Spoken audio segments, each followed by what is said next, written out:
Hello friends, आज मैं आपके सामने एक रसरारियत और तजस्सुस से भरा अफ़साना पेश कर रही हूँ। अगर पसंद आए तो like, share, comment and subscribe ज़रूर कीजिएगा और साथ दिए गए बेल आइकन पर ज़रूर प्रेस कीजिएगा। माइक्रोफिक्शन वापसी मुसन्निफ़ा रक्षिंदा बेग।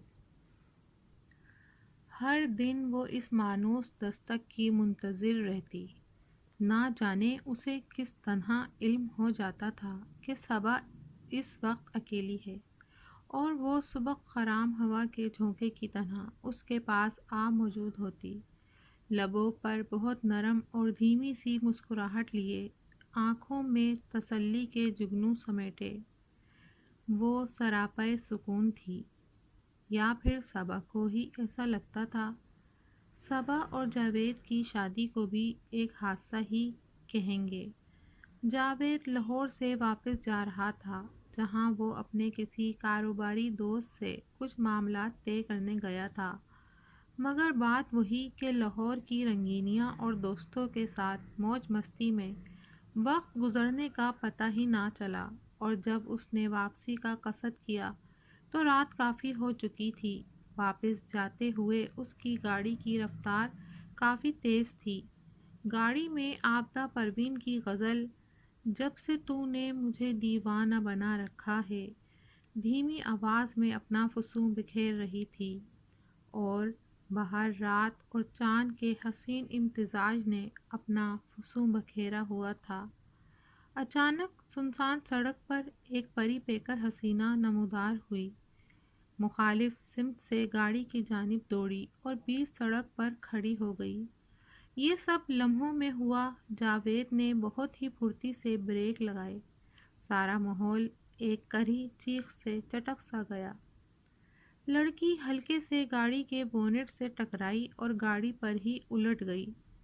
जावेद गुस्से से कार का दरवाज़ा खोलकर बाहर निकला और उसे सीधा किया। लड़की बेहोश हो चुकी थी। सीधा करने पर वो उसके बाजुओं में झूल गई। चंद लम्हों के लिए तो जैसे कायनात थम सी गई और जावेद इस परिविश के हुस्न बेमिसाल में खो गया। रात, तन्हाई, हादसा, सब कुछ जहन से महफ हो गया। जिंदा रह गया तो बस एक नरम गरम दिलरुबा एहसास, जो उसके बाजुओं में अपनी जोत जगा रहा था। लड़की हल्का सा किसमिसाई तो जावेद होश व हवास की दुनिया में लौटा। उसे किसी खजाने की तरह संभाल के गाड़ी की पिछली सीट पर लिटा दिया और खुद ड्राइविंग सीट पर बैठकर गाड़ी स्टार्ट कर दी।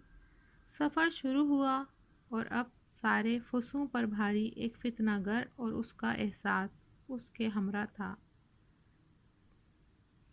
जावेद अकेला ही रहता था। माँ बाप का इंतकाल हो चुका था और बड़ा भाई अमेरिका में अपनी फैमिली के साथ सेट और मगन था। जावेद फैसलाबाद में अपनी कारोबारी सरगर्मियों और दोस्तों के साथ ज़िंदगी के शब रोज़ गुजार रहा था। खुशहाली थी, बेफिक्री थी। घर था पर घरवाली नहीं थी। ये खाना अभी तक खाली ही था। बहुत आती थीं और चली जाती थीं, पर दिल को कोई नहीं भाती थी। इस हादसे के बाद जावेद एक अनोखे एहसास के साथ घर पहुंचा और लड़की को मताए जां की तरह संभाल के गाड़ी से उतारा, जो अभी तक होश और मदहोशी के माबैन कहीं दराज थी। बिस्तर पर लिटाते ही उसने आंखें खोल दी और मखमूर लहजे में सवाल किया, मैं कहाँ हूँ? दिल फरेब लहजे में जवाब आया, मेरे दिल में, मेरे घर में। अपनायत का गहरा एहसास जो सालों की, सदियों की रिफाकत के बाद आता है, अव्वल लम्हे से दोनों के दरमियान अपनी जगह बना चुका था। ना कोई सवाल और ना कोई जवाब। दूसरे दिन जावेद ने सबा को शादी की पेशकश कर दी। मेरे बारे में कुछ जानना ना चाहोगे?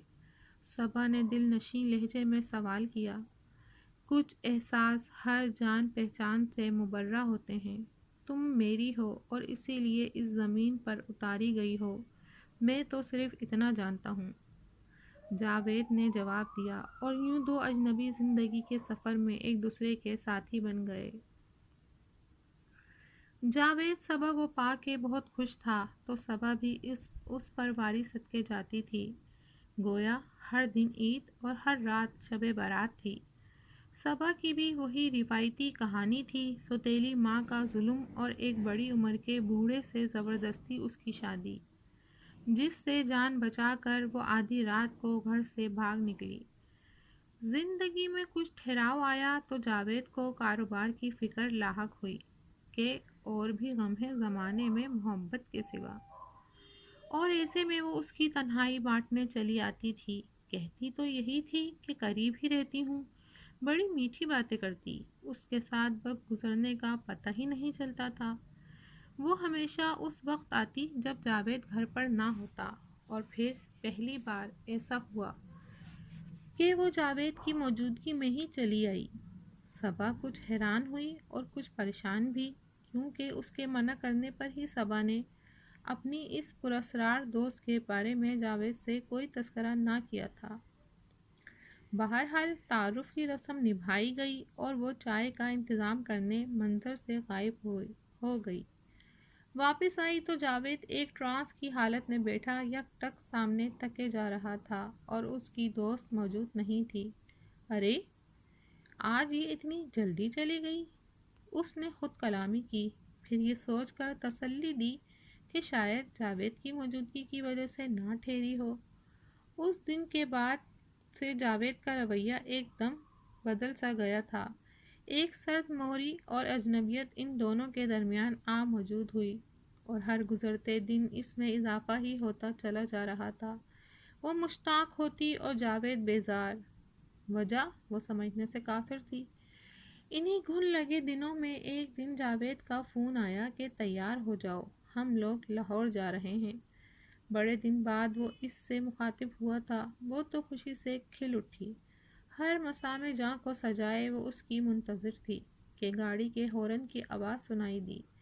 وہ گھر مقفل کرتے ہوئے باہر آئی، بےتابی سے گاڑی میں بیٹھی۔ اچانک کوئی اجنبی احساس حاوی ہوا۔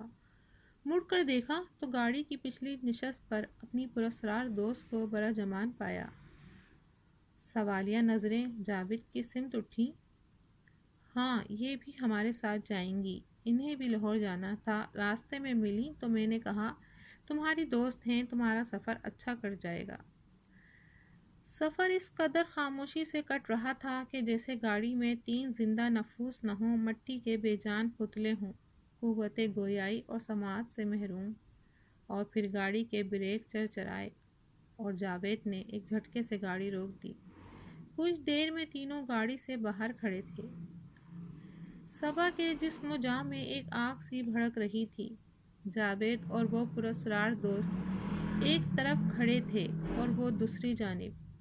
وہ ایک حصار بنا کے کھڑے تھے، کچھ پڑھتے جاتے اور اس کی جانب دیکھتے جاتے، اور وہ کوئی ہیلا کر کے بھی ان تک نہیں پہنچ پا رہی تھی۔ اس کا بدن نمک کی طرح گھل رہا تھا، اور ایک نہ مٹنے والا فاصلہ تھا جو اس کے اور اس کے محبوب کے بیچ در آیا تھا، اور وہ لاکھ سر پٹکنے پر بھی اس فاصلے کو، اس حصار کو توڑ نہ پا رہی تھی جو اس لڑکی نے کھینچ دیا تھا۔ پھر اسی مقام پر جہاں وہ جاوید کو پہلی دفعہ ملی تھی، سڑک پر ایک سانپ دکھائی دیا جو تیزی سے دور ہوتا جا رہا تھا، اور جاوید تھکے ہارے قدموں سے اپنی محسنہ کے ساتھ، جو اپنی روحانی قوت سے صبا کو پہچان گئی تھی، واپس اپنی دنیا میں لوٹ آیا۔